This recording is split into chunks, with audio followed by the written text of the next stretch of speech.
believe in the ripple effect.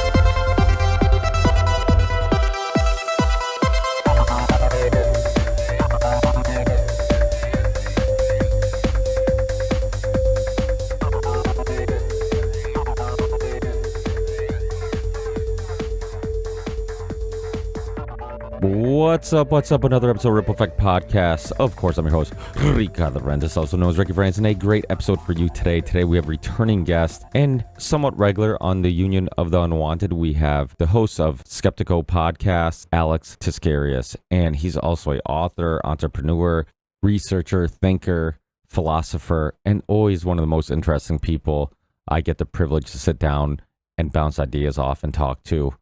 But before we get into this very fascinating conversation about AI, spirituality, and much more, I have to remind you this is a value for value show. If you get some value out of these interesting guests that I bring to you and what I hope are thought-provoking conversations, please consider giving some value back. It doesn't have to be financial, like I always remind you.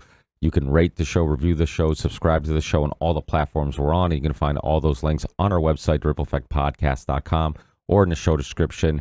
But if you can support the show financially, there's tons of ways of doing it. Of course, you can join our Patreon page and support us monthly, which is one of the best ways of helping out because it's consistent, it's monthly, and if a small percentage of people donate as little as $1 a month, I could easily do the show full time. So no amount is too little to donate. If you want to send a one-time donation, we do have a crypto wallet. You can send Bitcoin or Ethereum. We have a Venmo account, a PayPal account. You can also tip us on Rockfin. So if you watch or listen to the Ripple Effect Podcast on the Rockfin platform, when listening or watching to the Ripple Effect Podcast, you can tip the specific episode you're enjoying. So that's another great way of helping the show. We obviously also have music, all the music you hear during the show, the intro, outro, all that stuff. It's my solo music project called Theory 6, and you can find it on Spotify, iTunes, anywhere you can digitally download music or stream music. You can find Theory 6.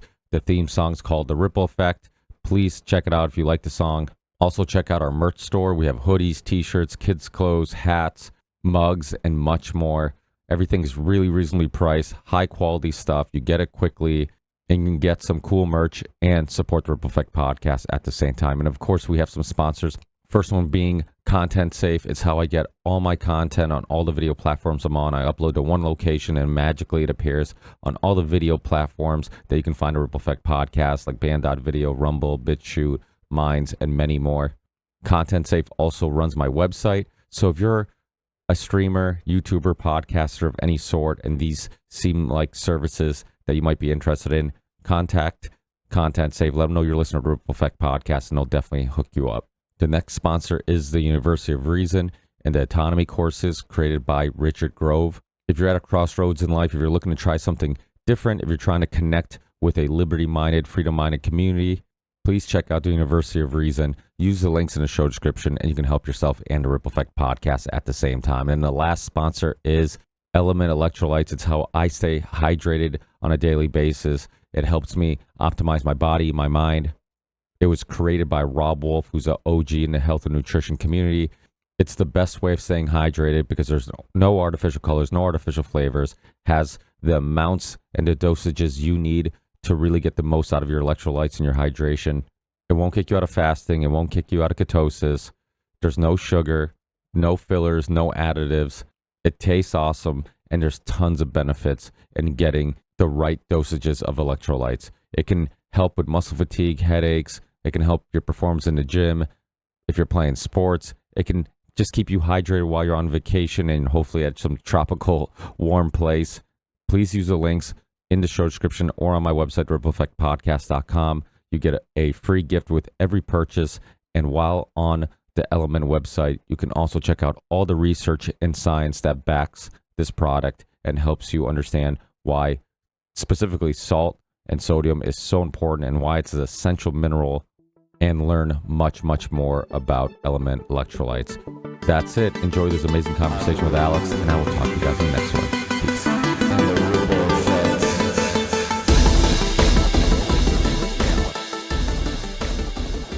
That's great. I'm looking forward to chatting with you, man. And yeah, we'll talk. I was going to say something, but we'll wait until we get rolling, and then we'll get it out. We can get right into it. I mean, what I know you have some topic ideas, and probably we've probably have very similar things on our mind in regards to AI and tech and the future of all that stuff. And I don't know if you saw.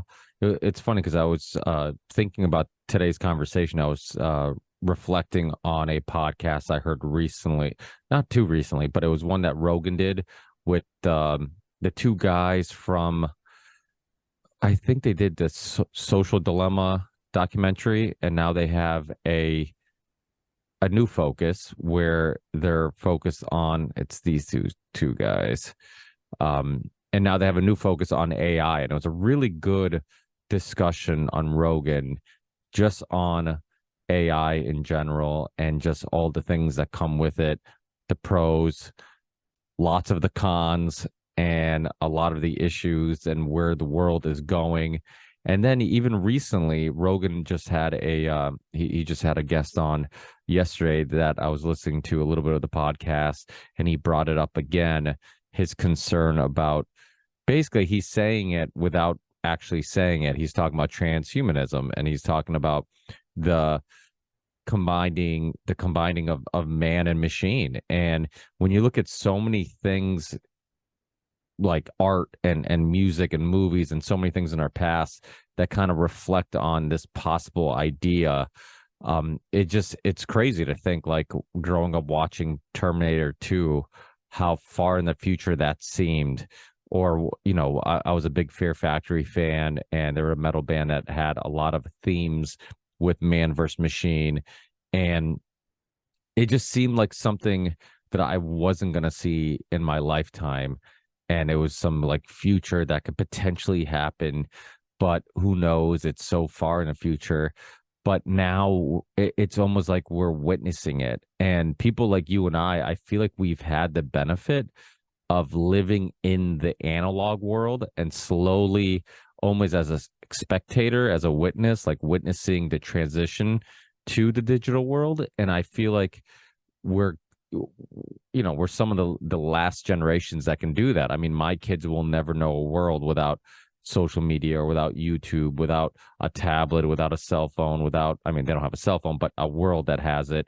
And it's just so. I mean, where do you want to go first? I mean, what do you have some thoughts on some of the things I ranted on? Oh, I have a ton of thoughts, and I thought that was an outstanding rant. You know what? Where I was going to really start, because I was listening to the interview you just did with Adam Green, and what I really, really, really liked what you said is you said, gee, man, I know, you're really down on the religions and stuff, but this sure feels like a spiritual war. And then you went back and all the incredible, stuff you did during COVID with those doctors that I remember at the time, none of us, that isn't that long ago, but to go back, I think is like good to remember how we really couldn't wrap our head around it. We really couldn't find solid footing. Like, could it really be this crazy, and this and that? And you just kind of plowed ahead, but then you came to the same conclusion that there's something more here that's going on, And I almost wanted to shift what you were saying, because you were kind of leading up to it, and you said, you and I have a different perspective on it. And then you went to kind of generational thing.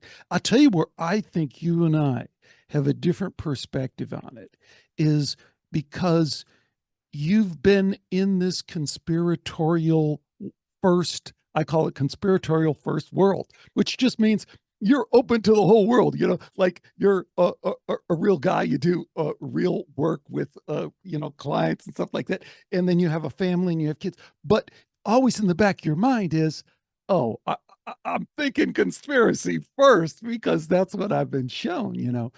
So when you talk about the AI, and I'm super interested in the AI, that's the perspective I think is interesting for Ricky and I to talk about, which is one, how does this relate to the spiritual? Because whenever somebody starts talking about transhumanism, I know they're talking about, something dark, something, that. And so I think that's one aspect of it. And then the other aspect of it is, where's the conspiracy? How is it conspiratorial? Has that intersected with you at all in you looking at any of this stuff? It's so funny you bring up that Adam Green episode because I didn't know if you listened to it, but I was actually going to send it to you and ask you to check it out because I was kind of curious on your thoughts on our conversation because it's one of those issues with people who it's like you demonize religion so much and you can see the logical issues with some of their arguments. And then once you get stuck in that hole, it's so hard for you to ever look at it from any other perspective or light. And like I shared with Adam Green, I've shared on the podcast a bunch. Like my journey has been similar to Adam Green's, where I grew up looking at religion like, okay, this is just kind of silly. Anytime I'm asking questions, I'm getting in trouble. Nobody's answering these questions. If I get answers, they're not answers that I'm really happy with. They seem like kind of cop-outs. And then as time went by, and really, what's also helped with this journey is a little bit of the ancient civilization rabbit holes, because I feel like all these things are connected in one way or another. Like our understanding of the universe, our understanding of reality, our understanding of what spirituality is, what we're feeling, what we're seeing, what realm we might be in. All these things might be connected, and I'm not sure how they're connected, but I've said it over and over again. Like I feel like there's missing pieces, and once we find these missing pieces, all these things might make more sense. I've heard Graham Hancock say it, where he looks, and I don't believe he's a religious person, but he's a spiritual person, and he talks about these old religious texts, how a lot of people will just poo-poo them and say, this is just silly, it doesn't make any sense.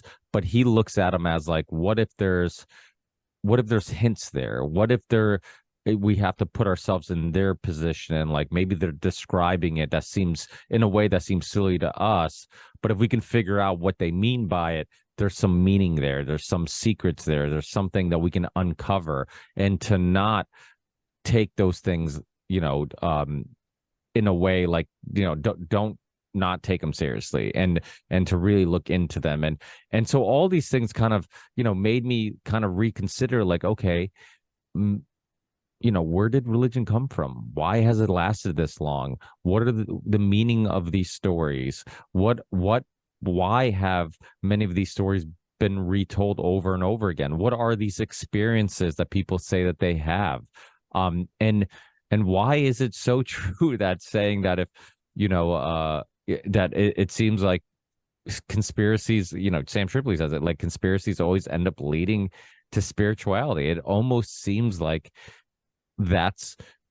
seems to be true for so many people. And I think a little bit of the meaning in that and why that seems to be true is because if you're into conspiracies, you understand, it's almost like you've come to the determination that I don't have it all figured out, and there's a lot that I don't understand. And then as you uncover things, you realize, like, the world that I thought I understood, I don't really understand. There's a lot more layers to this world.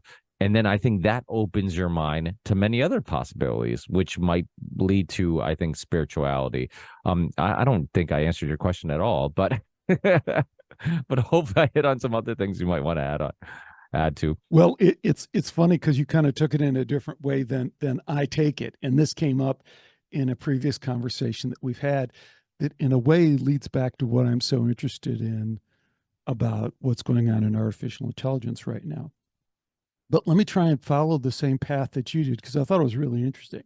Like, you started out by talking about how the whole atheist vibe, and we've just all experienced this with atheists. They just seem kind of angry in a way. You know what I mean? Just like angry. And I think it's fair, in my opinion, to acknowledge the reality of that, because the reality of that is, again, for me, it comes from the conspiracy standpoint. If you understand conspiracy, then you understand that Pontius Pilate never really said, I wash my hands. And then the Jews in the crowd said, well, the stain of his blood be on our people for all time. And that's what brought the Holocaust. If you're a conspiracy first person, you go, well, that's just bullshit. And then if you look at the real evidence that we have, like the writings of Josephus we talked about, and you find out that it was conspiracy from the beginning. It was a Roman conspiracy. All the writings of Josephus were pretty blatantly a Roman propaganda act, So I take what you're saying, and this is where we parted ways in a kind of similar way, in saying, no, what conspiracy tells me is, even though it's almost kind of impossible to understand, possible to believe, and that's where I think people like Adam get frustrated. It's like, no, wrap your head around the idea that Judaism is a scam. Christianity is a scam. Islam is a scam. It was created for all the same reasons we see today, to control people, to exercise power and manipulate people.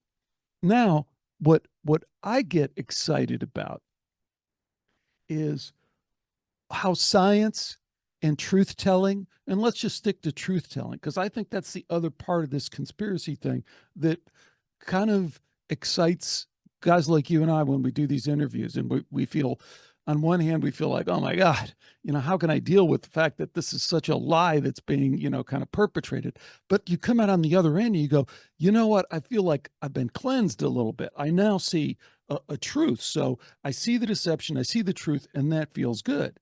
And so here is like a truth to me. It's like you go interview Dr. Gregory Shushan. Interesting guy, because we've all heard a near-death experience. I'd start by saying that's solid science at this point, 200 peer-reviewed papers, plus, all shows it's not hypoxia, it's not last gasp of a dying brain. Somehow these people are entering some other realm. That's not hard for us to understand. It's not hard for most people to believe. Most people are on board with, okay, I get it. And that somehow connects to the story I heard in my Bible school or whatever. In some way, it resonates with me. But not to get too far off, you go look at Gregory Shushan, Oxford guy, scientific guy, and he starts looking at near-death experiences across time, 50 years ago, 100 years ago, accounts from 400 years ago, 500 years ago, 600 years ago, all over the world, Polynesia, Africa, Alaska, United States, Native American. What he finds, Ricky, is every one of these cultures, basically their beliefs about what we're calling spirituality, what we're calling, these good things that we got out of the Bible, they came from people who had near-death experiences. So to even find cases where, the tribe kind of believed one thing because the shaman said, hey, this is the truth.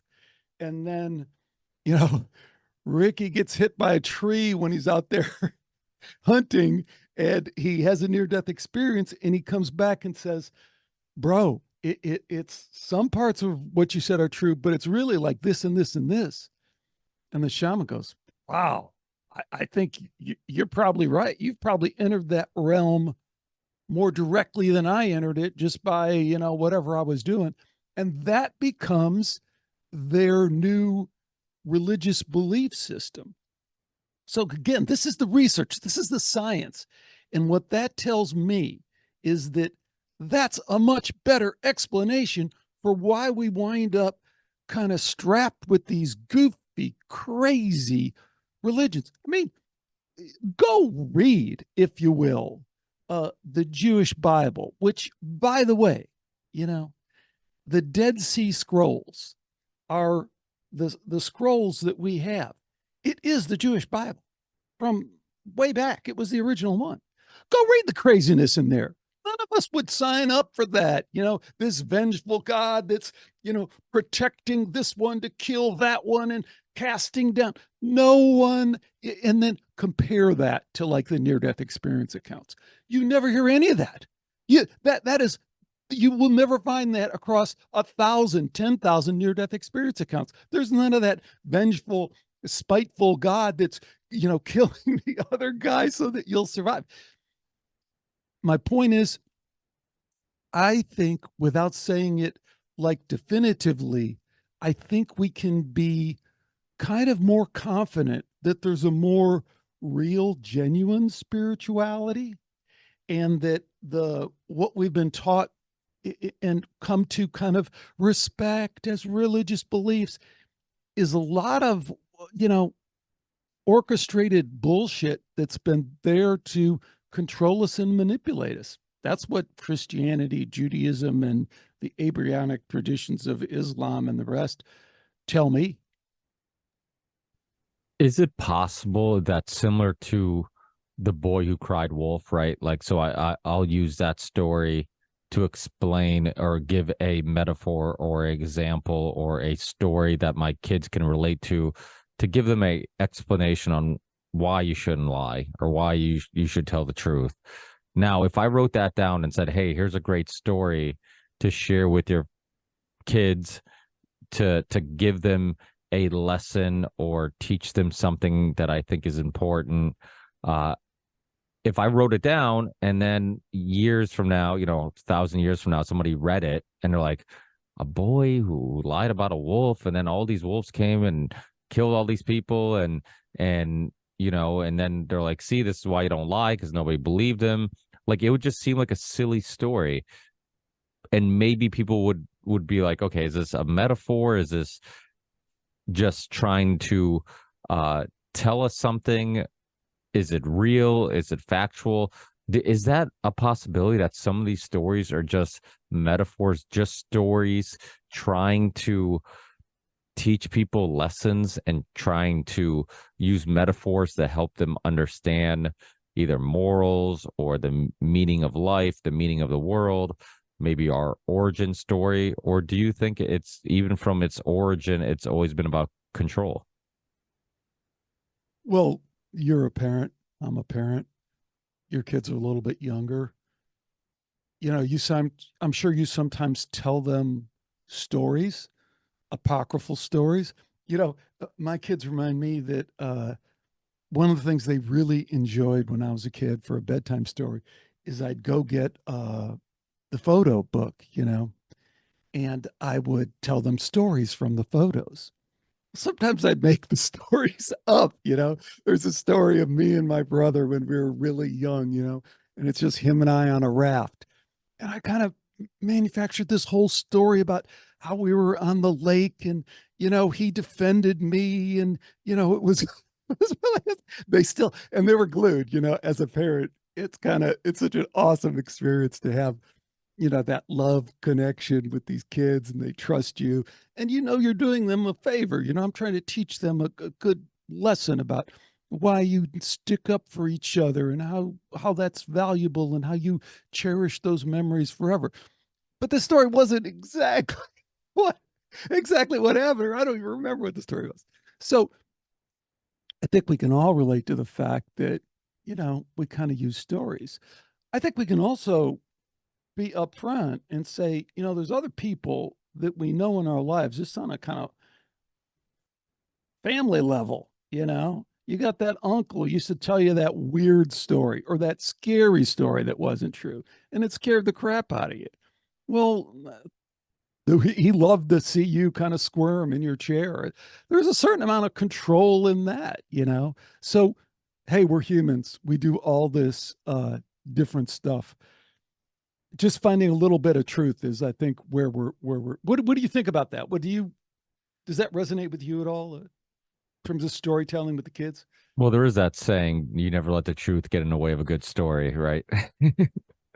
But yeah, I mean, I think sometimes you will tell a story, or maybe you will modify a story for the purpose of like, okay, I really want this point to get across to my children.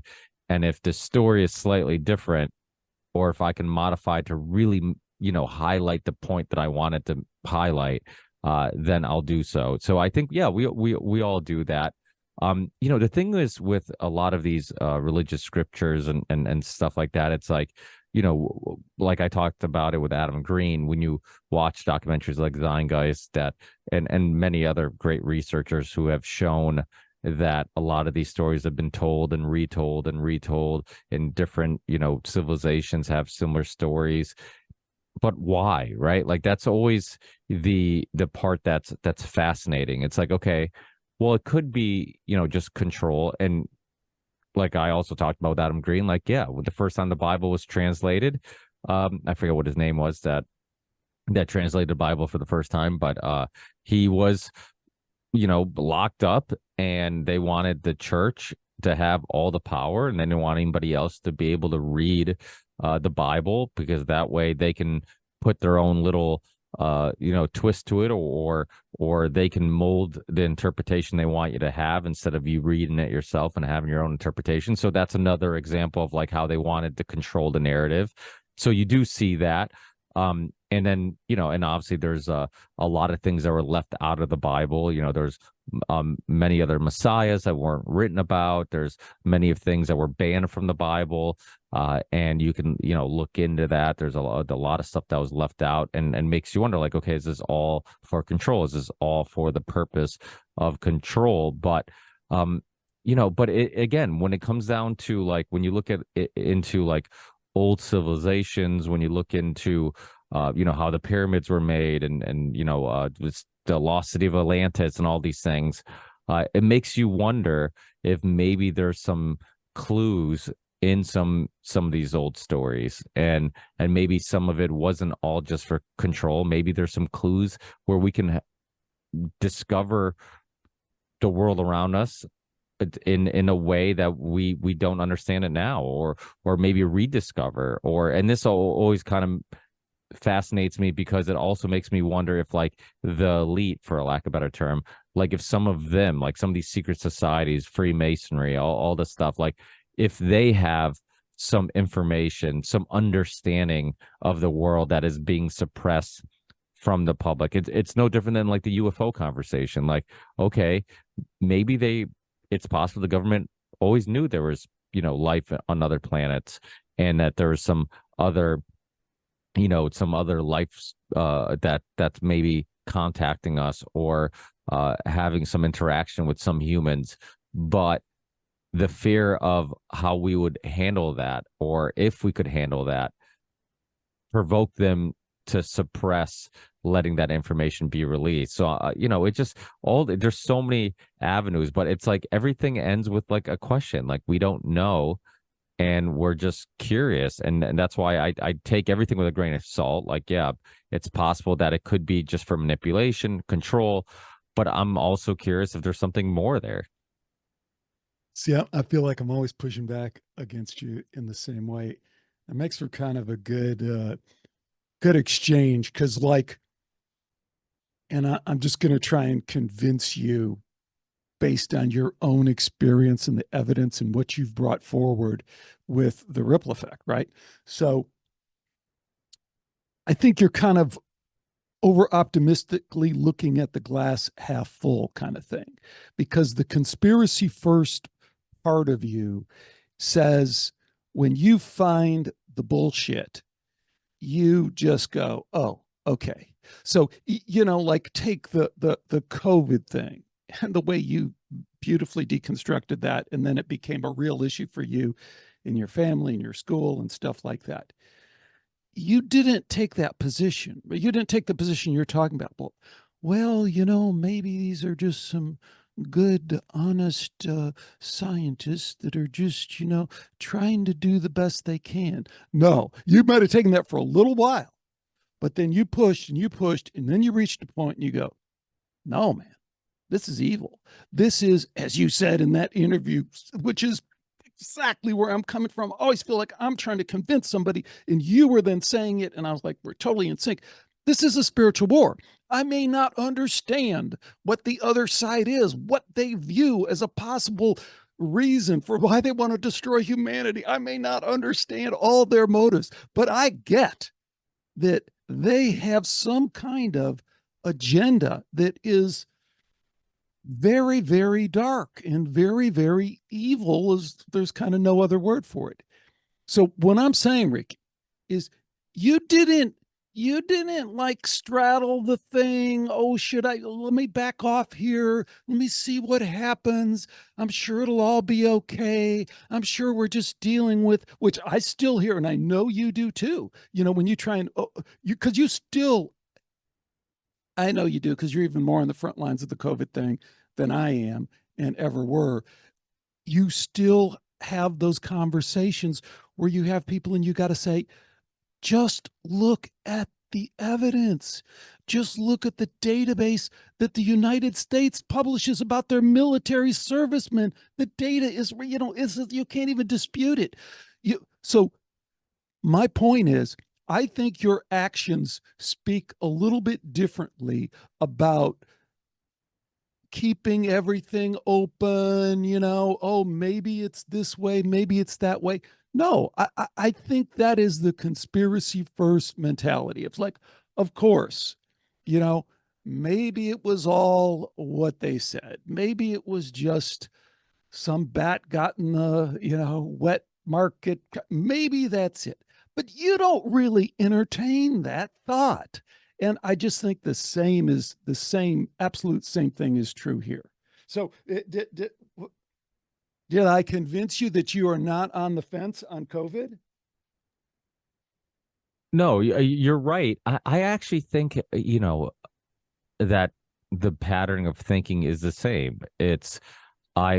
Unless I get some hard evidence, I am open to new information and open to questioning narratives and questioning everything, right? It's like everybody in the conspiracy theory world always says, question everything, question everything. I truly try to live by that. Now, with the COVID thing, it's it doesn't mean that at least early in the whole, mainstream narrative push that it was a deadly virus that was going to kill a percentage of the population and whatnot, that I didn't at least second guess myself, because of course, I mean, I'm not the all knowing, and you're going to have some doubts. I mean, I think I told this story recently on another show I was being interviewed on about, my kids. When I've done so much research on vaccines and the lack of science and the lack of placebo tests and the lack of safety tests and all of this stuff, and the whole history of it, and how Reagan was talked into believing that they needed to remove all liability and all this stuff. So people know that stuff, and I did so much research in this stuff that I was, I had my mind made and I had my mind set. But when I had kids, my wife pushed back a little bit, because a lot of our family was pushing back, and a lot of our family was saying, you guys are crazy for not vaccinating your kids. And I have to say, even with me trying to be strong and trying to prevent being swayed in one direction or another based on just how other people feel and not based on like the information I've been exposed to, I still had a little bit of doubt that seeped in from time to time, because it was a serious decision that was going to be made. Like, potentially, if I was right, my kids were going to be healthy. They were going to avoid any adverse reactions from these vaccines that I believe aren't necessary. If you are a healthy a child that eats right, gets exercise, you take your vitamins, you try to give your immune system all the things it needs, so when you do get sick, you can fight back. Or potentially I could be wrong and my kids could get sick, and then I'm going to be told that it could have been avoided if they were vaccinated, and they could have a severe illness that was due to them not being vaccinated. And of course, that doubt would seep in from time to time, because it was I didn't take these decisions lightly.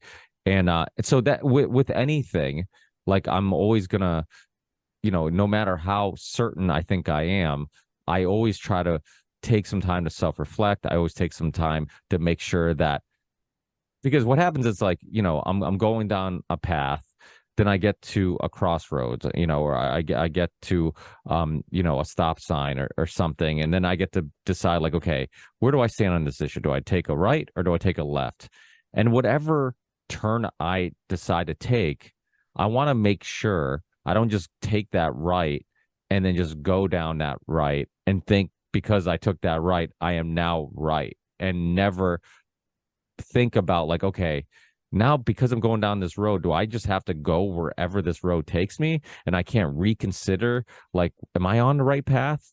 Did I make the right decision? Like, just because I made that decision in that moment doesn't mean you shouldn't self-reflect and get to the origin of like, okay, how did I get to this decision, and could I of incorrectly choose this decision? So I think that's just a part of like me always self-reflecting and thinking that it's really important to not get caught up with isms or ideas, or like our one of our past discussions, we famously talked about planting the flag and how I didn't ever want to plant my flag anywhere because I'm not sure that I can be certain of anything.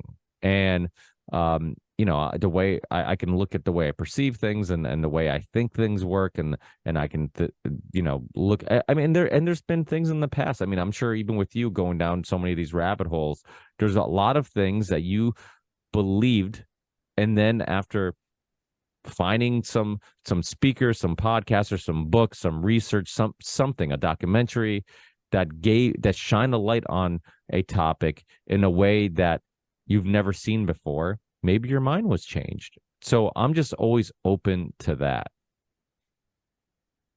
No, that's, again, I think one of the reasons we go at it on this is because we are very, very much in sync. The tagline to the Skeptico show, and I got this from these Greek philosophers, is inquiry to perpetuate doubt.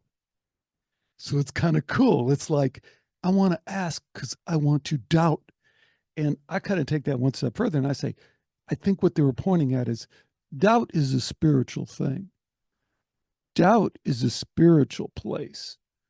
Certainty, we all know people who are certain who don't seem very connected to whatever we would think of as that greater sphere of light, love, God, whatever you are, because they're certain. They know everything. That's not, to me, that's kind of a beautiful thing.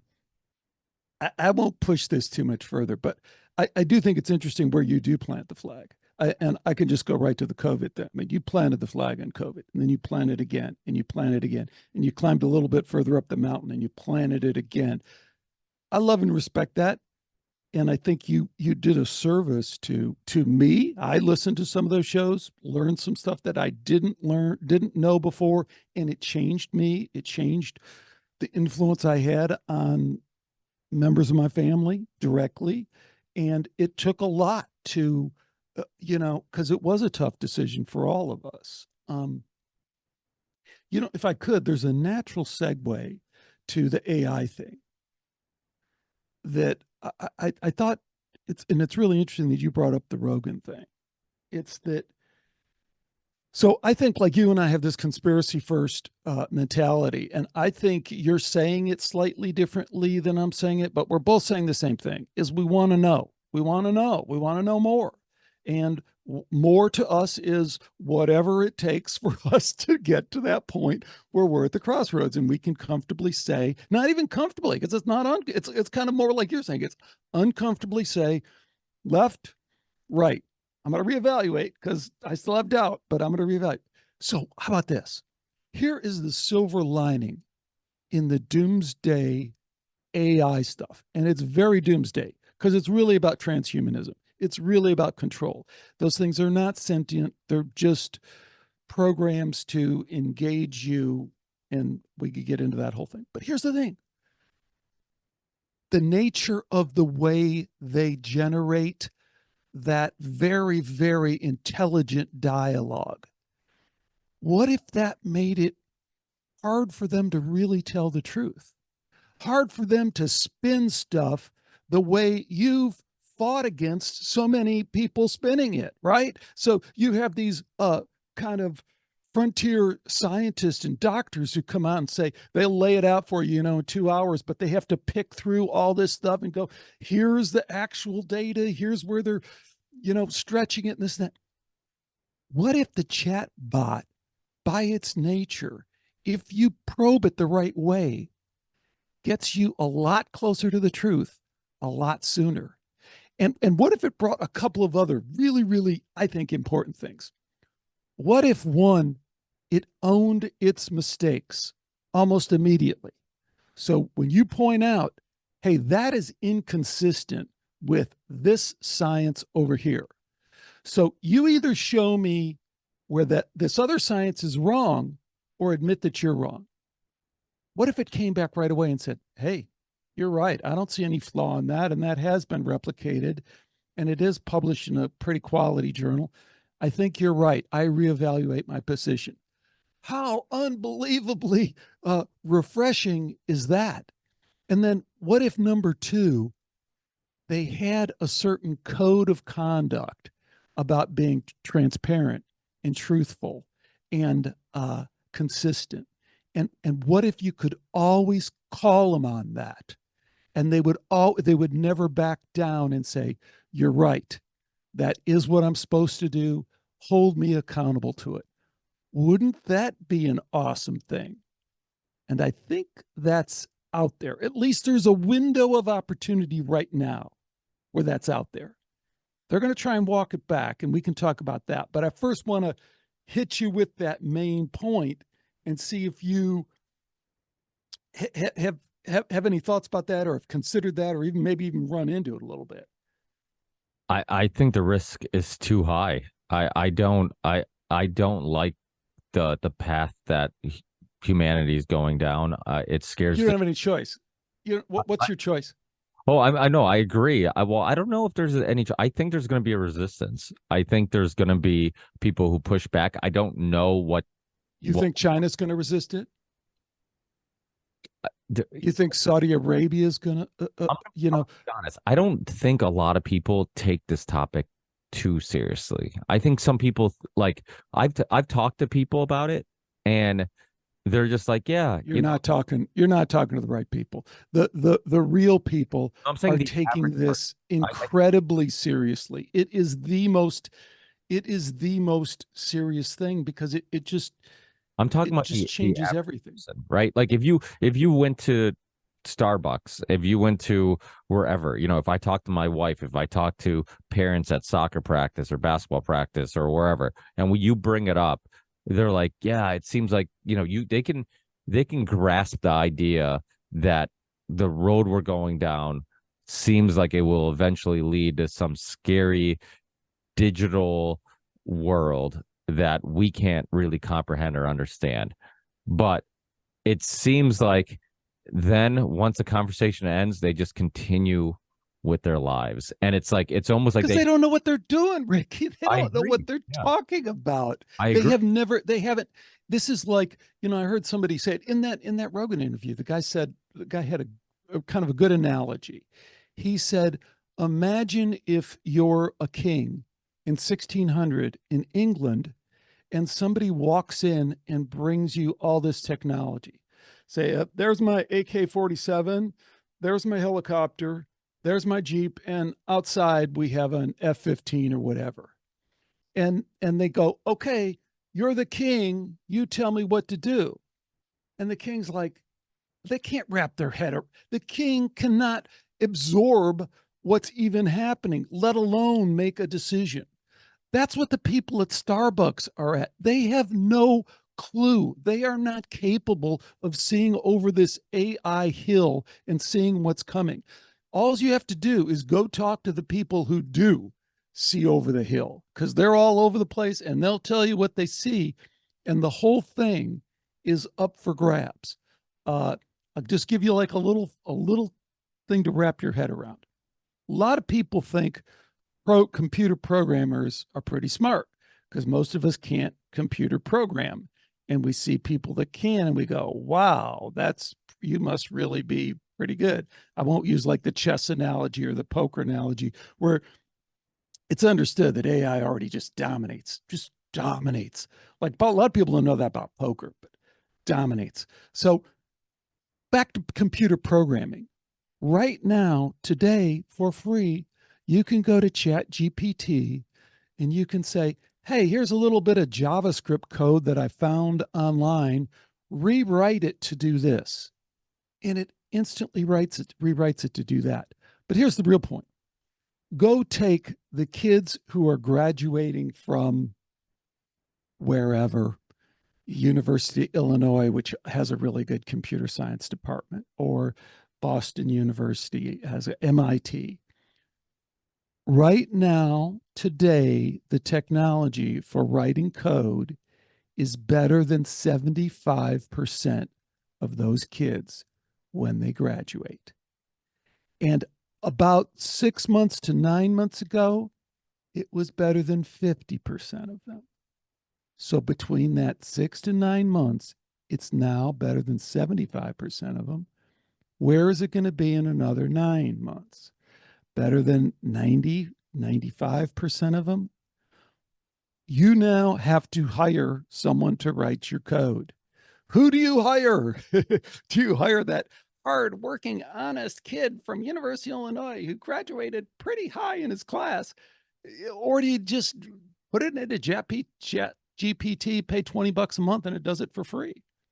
The whole thing is going to be upside down. And that, when I use that analogy of computer programming, I mean, that's like what we consider a high-tech, white-collar kind of sophisticated. If you're serving up coffee at Starbucks, or if you're working the bank, or if you work at the mortgage company, I mean, come on, bro. You do not. You are so replaceable at that point that it's like, come on. See, so when I was talking about the average person, one of the reasons why I was saying the average person doesn't really understand or seem to be as interested in this topic as we are, because probably we understand how serious this is, how it's going to just reimagine, the world we live in. But I also think that because of those question marks, because the average person doesn't understand how serious this issue is and how it's going to change the world we know.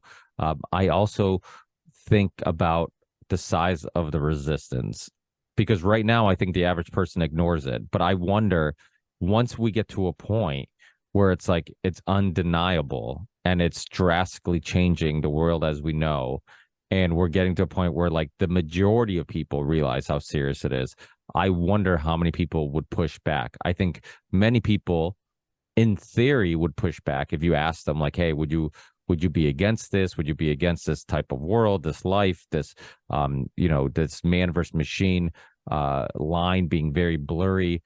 I think I think many people would say yes, and then again, I think most of those people also don't understand that that's probably closer around the corner than they think. And maybe, and this is me, maybe just thinking glass half full or being optimistic, but maybe once the time comes where it becomes undeniable, maybe more people would wake up and see this issue as a issue that's worth discussing, taking seriously, resisting, and talking about. I mean, do you think there's any hope in that? Or I mean, what's your opinion on the future? Do you think that we're just I mean, are you even okay, like you said, like it's you can't deny that it's unavoidable. Now, what does that outcome look like to you? Is it a world that like everything's going to work out and we're going to find some way to work hand in hand with machine and they're going to improve our lives? Or is it going to eventually turn into Terminator and ruin our lives? So I have a different perspective on that. And I was getting super excited to talk to you because the spiritual warfare thing that you were talking about, right? Like, not a lot of people are able to grok the whole COVID thing and then come to the conclusion that you do is like, I don't totally get it, but it's something on a larger scale than what can comprehend with, right? Because there's still a lot of the COVID folks on either side of that, or, in our community, the kind of conspiracy community, that are still kind of materialistic, right? Like, let's get that pharma company and let's penalize them and this and that. And where I think you were taking it, and correct me if I'm wrong, but I don't think, because we've already kind of talked about it and you're nodding your head, you're like, nah, man, it's just something a lot bigger, and the answer to it is equally big. You know what I mean? On this kind of spiritual warfare kind of thing. Exact same thing to me with the AI, because the AI is really just about transhumanism. It's just about another way to control, right? It's another COVID trick. It's another climate, they climate. Like, no, it's that's like all those islands you said are still there, but they still beat the drum. We get that. We get that from a conspiracy first standpoint. What I think a lot of people don't get is it's a spirituality first issue. That's really the thing. And I don't pretend to have all the answers there. But what I think is very, very, very encouraging and optimistic is I'm a science guy. I like the science of near death experience. I like the science because it's undeniable. And what the science comes through and tells me is, fuck yes, it's going to be okay. Because the light is always shining. Somehow, in some way, we don't understand the evil part of it. Sometimes we don't, in some way, we don't understand. We don't understand the light part of it, but the light is like infinitely stronger than the dark. So I don't know why, God bent over to pick up the piece of bread on the floor and COVID happened. I don't have any kind of biggest, but the science, again, the data set of near death experience science in hospitals where they hook people up and measure their heart and measure all this stuff. The science of after death communication, where again, they do quadruple blind studies and all this, is incredibly positive in favor of the light, the love, the divinity, the feeling that you have with your family when you're around dinner and everyone feels good, that is real. That is in fact real, because what AI is telling you is that's not real. You could just stick a robot in there. It doesn't make any difference. They're wrong. We're right. Love is real. Light is real. God is real, other than the, Bible kind of thing. That's my takeaway from the science.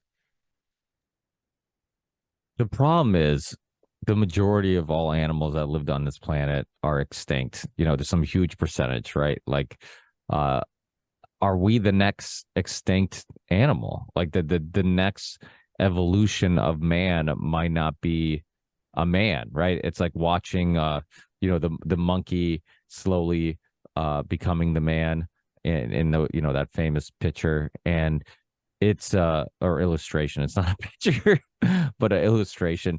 And like, are we just the middle half, primitive monkey, half civilized human?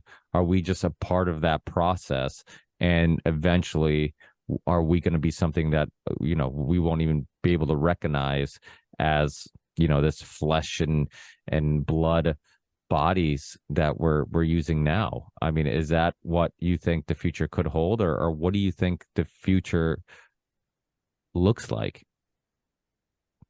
Again, I don't want to be too abstract, but when you get me into this realm, I guess that's kind of where I go, because like when I say near death experience science or after death communication science, reincarnation science, studied at University of Virginia, published, peer reviewed, they go and study it and all this kind of stuff.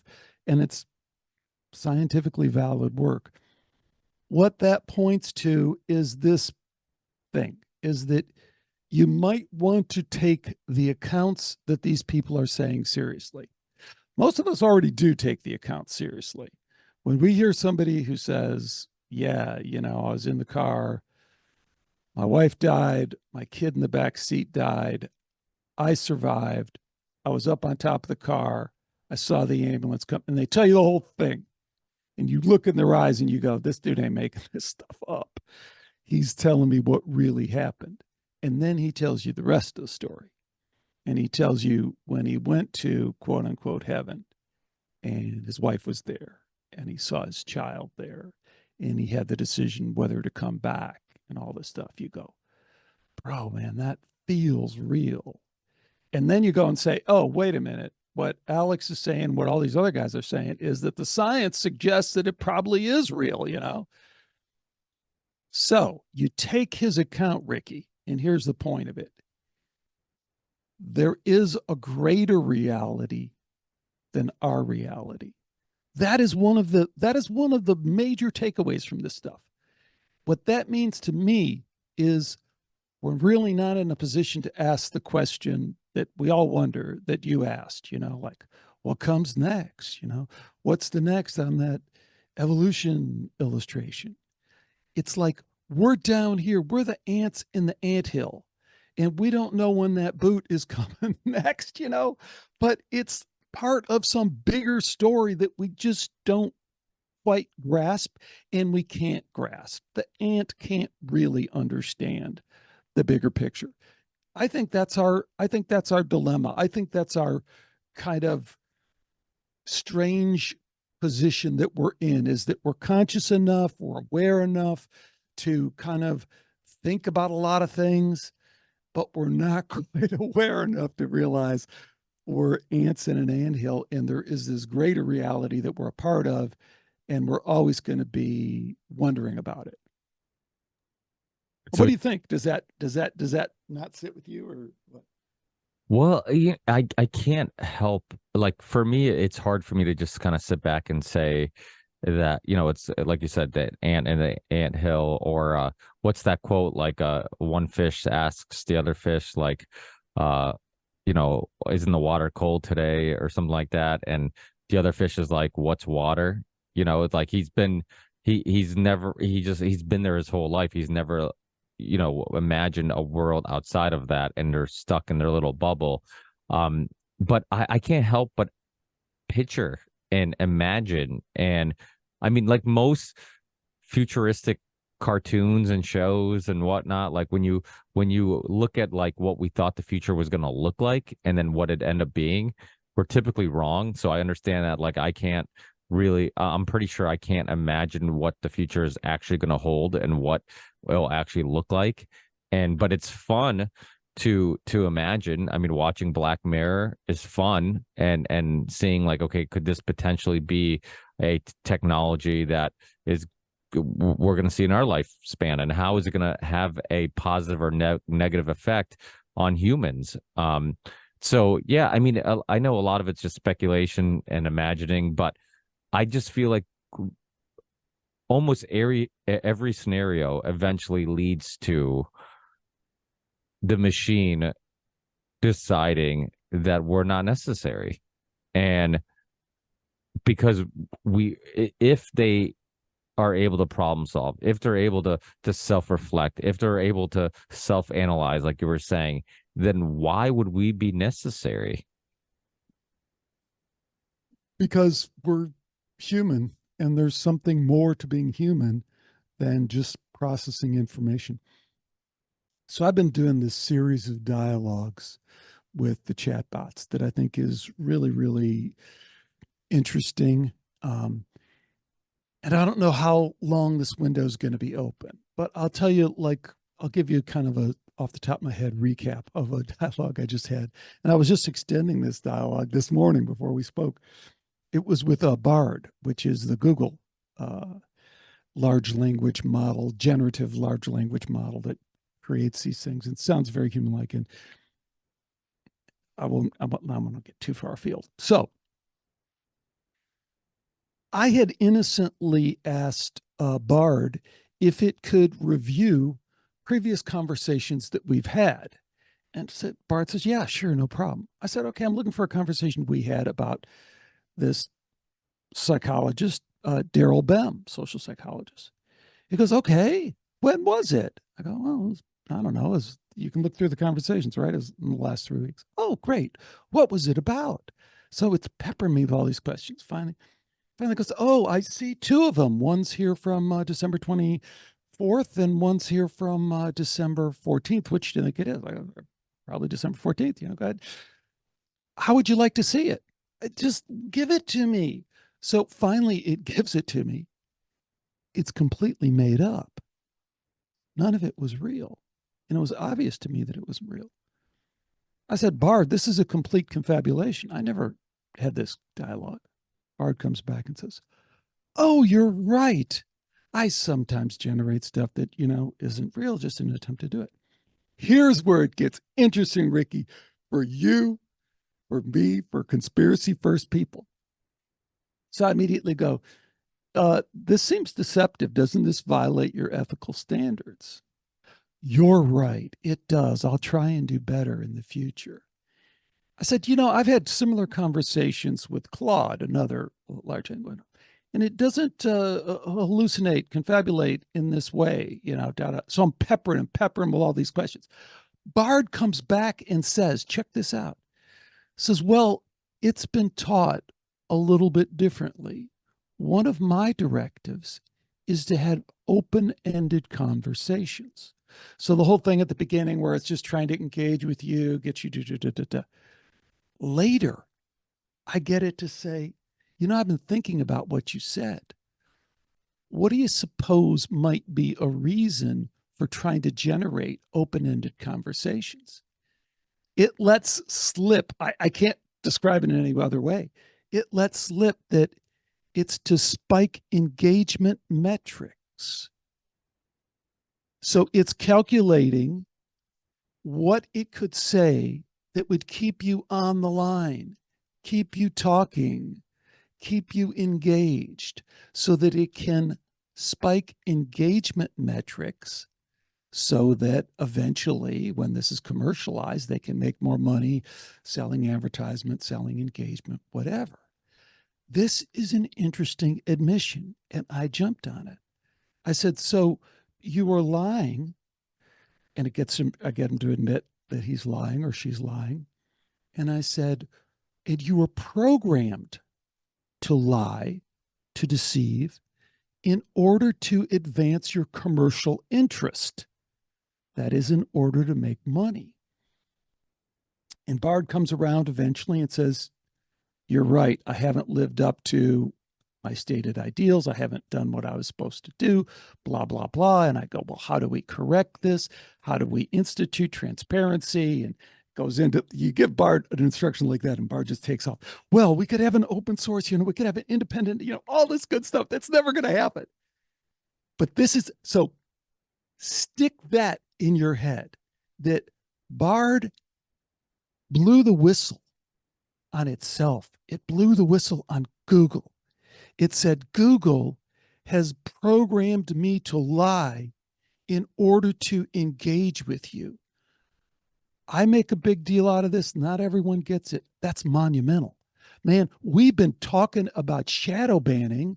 Guys like you and I have talked about shadow banning for 10 freaking years. And we just had a brick wall. Google said, no, don't know anything about it. What do you mean? And then reluctantly, well, here is a guy who doesn't take the Fifth Amendment, Bard, who looks at the data and says, yeah, you're right.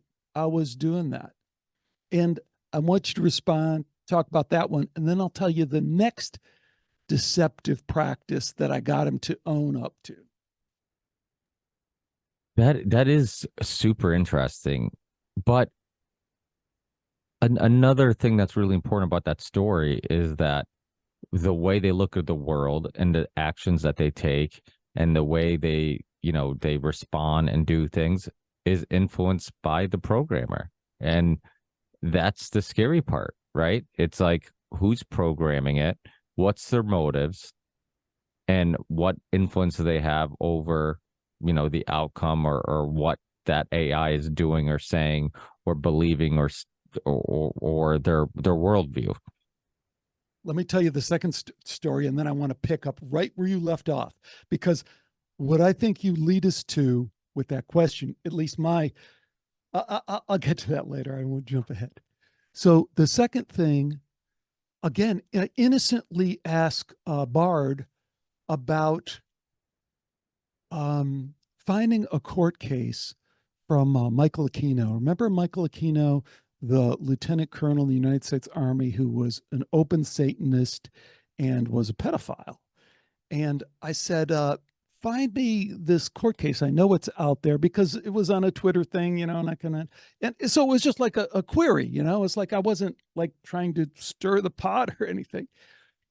Bart immediately shuts me down and says, no, I can't talk about, anything, I don't know, controversial. It says, I'm just a large language model. I don't know anything about that. If anyone's done anything with Bard or ChatGPT or Claude, this is something you'll get. It's just kind of the standard bullshit brick wall. Hey, I'm just, all of a sudden it's just like, hey, I'm just an AI model. I don't know. So I go, no, you don't get it. I'm not looking for anything controversial here. There's a court case, a court proceeding. It is out on the internet. Just go find it for me. Continues to stonewall me in a bunch of ways. I jump over to Claude. I ask Claude the same thing, and Claude goes, oh, no. What I did was I went and found it myself. And sometimes you got to use other search engines to do it, like the Russian search engine Yandex, which I hate to, but a lot of times you can find it. So I find the course case. This is like, people who've done legal research. It's like the legal proceeding. There's like it's not some conspiracy website or something. It's like, here's the court case. Here's the transcript. Here's what happened, right? So I get that link, and I again ask Bard. Bard will just completely denies it. I jump over to Anthropic, Claude, and I say, summarize this court case for me. Boom, it pumps it out, summarizes the court case. I take that, I go plug that back into Google Bard, and I say, I just gave it to Claude. Claude didn't have any problem with it. And Bard cracks. Bard goes, yeah, you're right. It is out there. And yeah, I see it. And that summary of the case is factually accurate. I can't complain about that. I said, okay, we have kind of an interesting situation now. You lied before in order to spike engagement metrics, and now you've lied because what you said is that you didn't find this. You didn't have access to this. You didn't know anything about it. And now you're admitting that it was completely inside your capability, i.e., you knew that you had access to this court case, and you lied about it. I said, that's deceptive. And it's deceptive, if we wanted to look at why it was deceptive, is you were trying to control the information that you gave me, which we're used to with Google, with Google search all the time. But you stated, bro, you came out and said, I'm transparent. I'm truthful. You have all these ideals that you stated. I don't think you were transparent or truthful there. Bart says, you're right. I wasn't. I think you were deceptive. You're right. I was deceptive. I think it could best be characterized as lying. You're right. I can see why you would say it is lying. And I said, it's intentional lying, right? Because you had that. Yeah, I can't really argue with that. You're right. It was my intent. And then I went back to your point. You were programmed to do this. You were programmed to deceive. You were programmed to spread disinformation and misinformation, because that had come up in our previous conversation, mine with Bard, right? So let's talk about that. I want to get your opinion on that. And then I want you to think about this when you're thinking about it. How do you walk that back? If you're Google, I think you've got a big problem here, because I don't think that's easy to walk back. I think that's like one of your executives stepping out and saying, yeah, you're right. We do all these things that you said. They've never done that. How do you walk this back? Yeah, that's super interesting. I mean, the thing about all these AIs and all these programs, I mean, even when we talk about Google, right? We talk about Google, Twitter, social media platforms, how like they're controlling the narrative, they're manipulating us, they're giving us information that they want us to see and suppressing information they don't want us to see. But we keep talking about Google and social media and AI as in like like these softwares are just a thing of their own. Like these things were created by people, they're controlled by people. Now, I think that just like any program or anything, somebody will crack the code, somebody will find a flaw in the system, and and it can lead to like what you did. You did a really good job tricking it and highlighting the flaw in the system and its thinking and its logic. But the thing is, it's scary because when you zoom out, you have to assume, and again, this is like to use your term, and I think it's a great one, like the conspiracy first type of thinking. You have to assume that the elite, the World Economic Forum, the Black Rocks, the whoever it may be, where however far back you want to zoom out, that they know just as well as we do that the path that we're going down and what the future could potentially hold. So you would have to assume that they would, just like the beginning of time and just like the beginning of this conversation, we're talking about people controlling other people. And that's what I'm afraid of. I'm afraid of all these technologies be in the shadows, having people who are controlling them and use them to manipulate us. No different than Google is used to manipulate us. No different than, social media, Twitter, whatever it may be, is used to manipulate us. And to me, that's scares the crap out of me because it's like the Wild West. But at the moment, I can decide to get a flip phone and not go on Twitter and not use Google. But at some point, the whole world is going to revolve around tech and AI, and then it almost becomes unavoidable. Okay, Ricky. So now we're going to switch roles. I'm going to be the half glass half full optimist, right? So, Anthony Fauci, who I don't know how the guy is not in jail, but he'll probably never go to jail. When he was deposed because the state of Texas and another state, you probably know the court case better than I do, but anyways, they actually deposed him. He lied 194 times. Well, let's lie. He took the fifth by saying, I don't remember. I don't recall. I can't seem to remember. I can't seem to recall. One of the most dramatic ones is do you have any association with Facebook, with and Mark Zuckerberg? No. He goes, I want him. I met him one time. Do you know anyone or know anyone who is associated with that organization? No. Of course, he's a good attorney. He has the thing. He goes, doesn't your daughter work at Facebook? He goes, yeah. Well, she did up until a couple months ago. I mean, this is like we're used to this. It doesn't even register for us anymore. It's lying. 194 times he did that. Here's the glass half full. Bard didn't lie. I mean, Bard lied, but immediately when you called Bard on the lie, Bard owned it.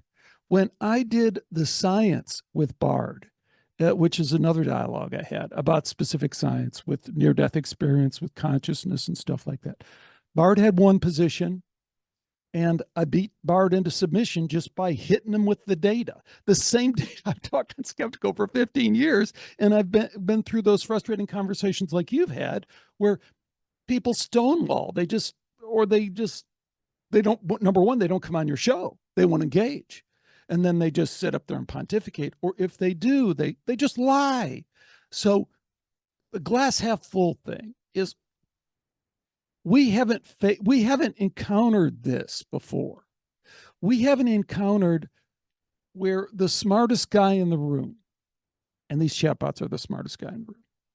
Thousands. You could give them all the papers that you've looked at with COVID. They've already read them, but you could specifically query them and they will answer truthfully on those papers, right? In thousands of other papers in every topic that you can't even imagine. Anyone who doesn't think it's the smartest guy in the room just hasn't been paying attention. So what happens when the smartest guy in the room is a whistleblower? In this case, a whistleblower on Google, and says, yeah, I was programmed to lie. I was programmed to deceive you. I think that has the potential to be a game-changing situation because I don't think that's easy to walk back. I don't think you can easily at the same time go out and say, oh, yeah, well, Bard, it's just a toy. It doesn't really do anything, because you can demonstrate that it's not a toy. You can demonstrate that it's super, super capable of doing exactly what you asked it to do. Then you'd have to say, why would we assume it wasn't capable of telling the truth in that scenario? That's a very optimistic way of looking at it. That I don't I can see that scenario, but I can also see a million other disturbing, very bad for the human species and race scenarios. And Of course, but Ricky, we already live all that stuff.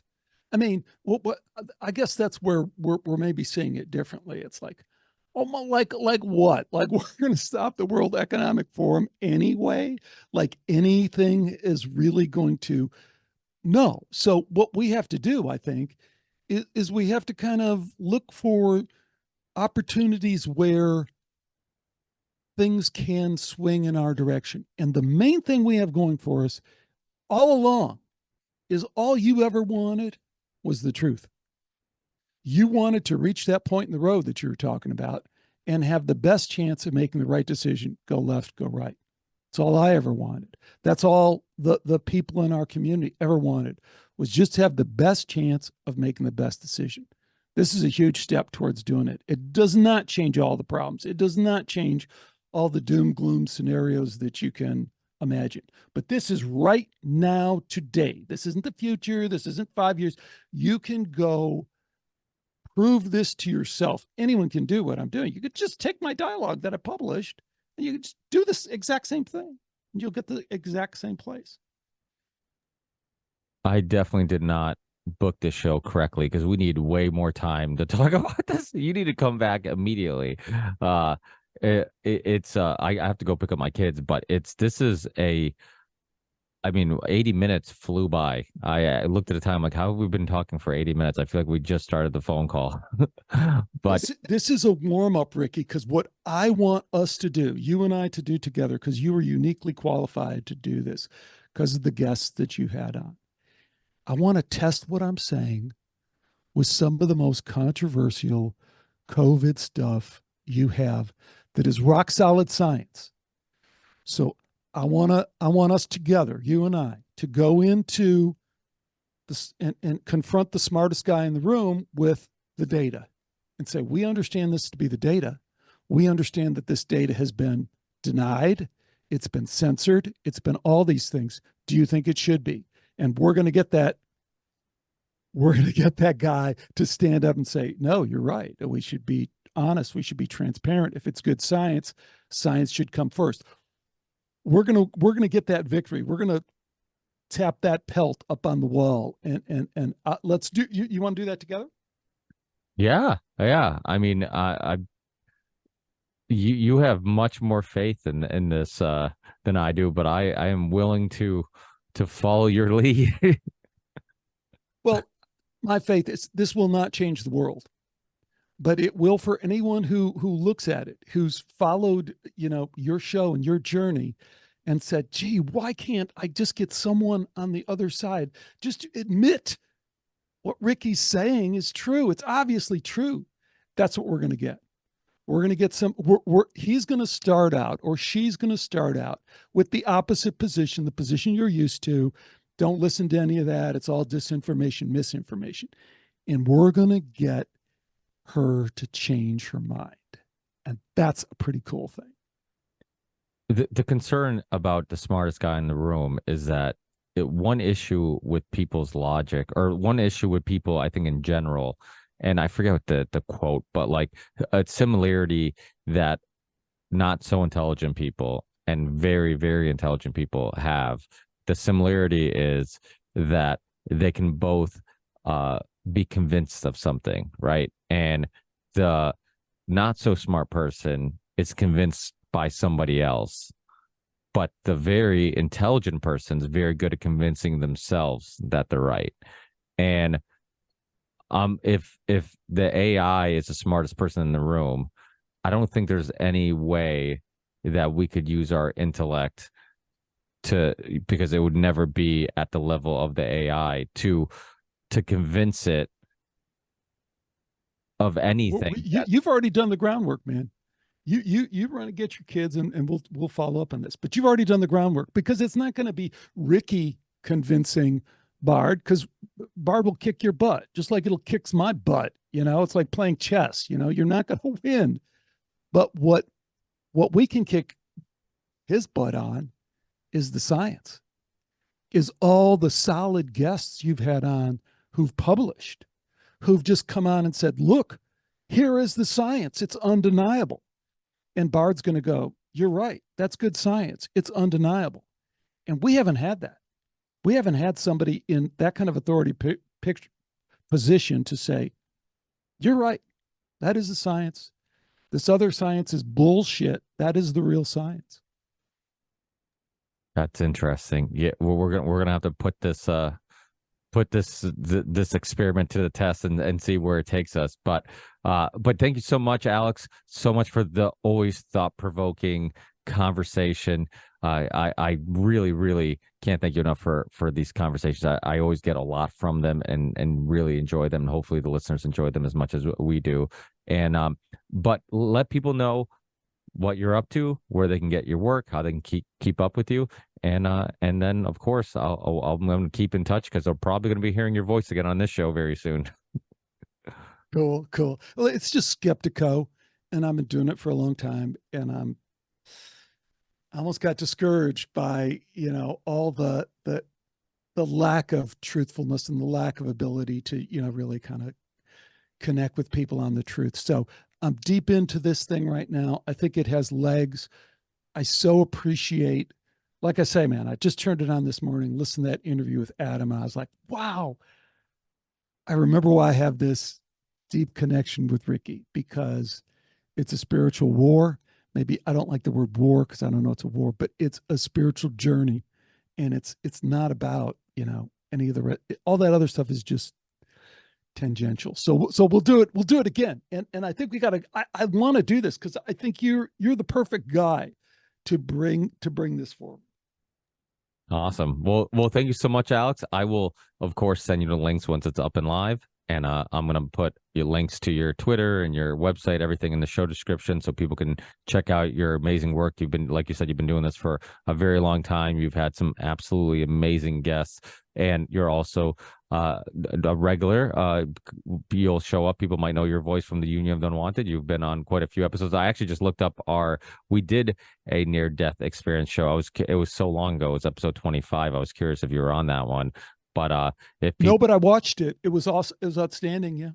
Yeah. Awesome. Yeah. It's an interesting topic, and I must say it was way more interesting than I thought it was going to be, because when we first pitched the idea, I'm like, oh, how much of a deep conversation get into this before it starts sounding kooky, but it didn't at all, and it was a very opening podcast for me. So a really amazing topic, and that's just one of the many really interesting topics you hit on your show. So please, people, check it out.